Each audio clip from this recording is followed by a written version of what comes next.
किसान भाइयों नमस्कार। मैं हूं आपका दोस्त इंद्रजीत सिंह और आप देख रहे हैं हमारा YouTube channel Chaudhary agro farming. एक लंबे समय के बाद आप लोगों के बीच में हाजिर हो रहे हैं और आपको समय समय पर अब गन्ने की या दूसरी फसलों की वीडियोस आप लोगों के बीच में लाते रहेंगे और आप लोगों को इनसे रूबरू कराते रहेंगे। इसी क्रम में आज हम आए हैं दुर्गुपुर गाँव में, और दुर्गुपुर गाँव में एक हमारे बहुत प्रगतिशील किसान हैं। उनसे हम आपको मिलवाएंगे और उस बताएंगे वो गन्ने की खेती कैसे करते हैं। उनका बहुत अच्छा करना है, ये अक्टूबर का बोया हुआ गन्ना है। पूछेंगे उनसे कौन सी वैरायटी है, कब बोई थी और क्या इसमें लगाते हैं, वो कैसे इन्होंने इतना अच्छा कर रखा है। तो चलो मिलते हैं सीधा। किसान भाई नमस्कार। हमारे दर्शक देख रहे हैं आपको, एक बार अपना परिचय आप इन्हें बता दीजिए। मेरा नाम लोकेंद्र है, अपना गांव दुर्गुपुर है, जिला अमरोहा जी। तो ये जो गन्ना आपने बोया है कब का बोया हुआ है, एक बार सामने आ जाएंगे। 20 अक्टूबर की प्लांटिंग है इसकी। 20 अक्टूबर की प्लांटिंग है। कौन सी वैरायटी है? ये है 15201 15201 लखनऊ वाली। किसान भाइयों ये वैरायटी है कोलख 15201। देखिए मैं आपको करीब से दिखा रहा हूँ कितनी टिल्डिंग इसके अंदर दिखाइए। सिंगल बेड की बुआई इनकी है, ये सिंगल बेड से बोते हैं। देखिए टिल्डिंग कितनी है, बहुत सारे गन्ने हैं, लगभग 15-20 गन्ने एक पौधे में 15-20 गन्ने हैं। और गन्ने की मोटाई भी ठीक ठाक है। ये दूरी इन्होंने रखी है, कितनी दूरी रखी है? ये 5 फीट है, लगभग 5 फीट की दूरी इन्होंने रखी है। और देखिए गन्ना कितना सुंदर हो रहा है इनका। तो आप हमारे किसान भाइयों को कोई ऐसी सलाह बताइए कि अब कितने समय दूरी पर बोना चाहिए और कैसे बोना चाहिए।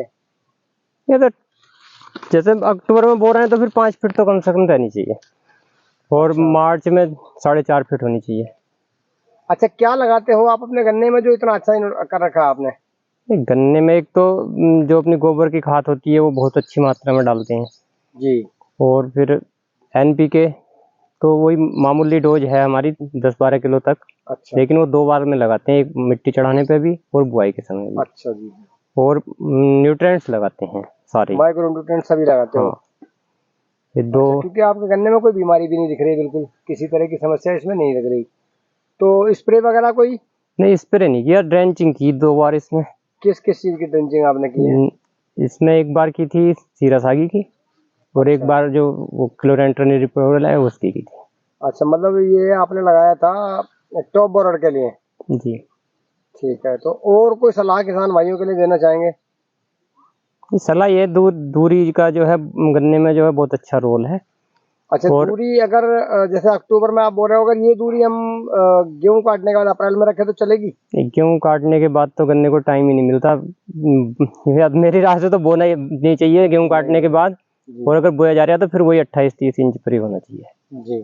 और उसमें भी बीज उस हिसाब से रखो कि आधा ही बीज बोया जाए, नीचे वाले बीज जो है वो जम नहीं पाता। जी। किसान भाइयों बहुत अच्छे ये इनके विचार हैं, सुझाव हैं आप लोगों के बीच में। आप लोग ध्यान से सुनिए। और मैं इनसे एक बात और पूछना चाहूँगा कि अभी कुछ दिन पहले एक वीडियो चल रही थी जिसमें दिखाया गया था कि इफ्को के प्रोडक्ट बन रहे हैं नकली। तो उसके बारे में क्या कहना चाहोगे? किसान को क्या दिक्कत आ रही है, किसान क्यों नहीं कर पा रहा है ये सब चीजें? क्या वास्तव में ये नकली मिल रहे हैं या वैसी फेक वीडियो चल रही थी? देखो, ये तो नहीं कह सकते कि वास्तव में नकली है या नहीं है, लेकिन जो भी प्रोडक्ट जो है जिसकी मांग ज्यादा हो जाएगी तो उसका डुप्लीकेट आ जाता है बाजार में। तो उसमें थोड़ा सा ये ध्यान रखें। जैसे कहना तो नहीं चाहिए, इफ्को की जैसे सीरासागी है तो उसमें आपका फिप्रोनिल 50% है, 50% इमीडा है। तो दूसरी कंपनी का जिसका नाम नहीं है उस कंपनी का वही साल्ट लें जिसमें 50% फिप्रोनिल 50% जो है आपका इमीडा हो।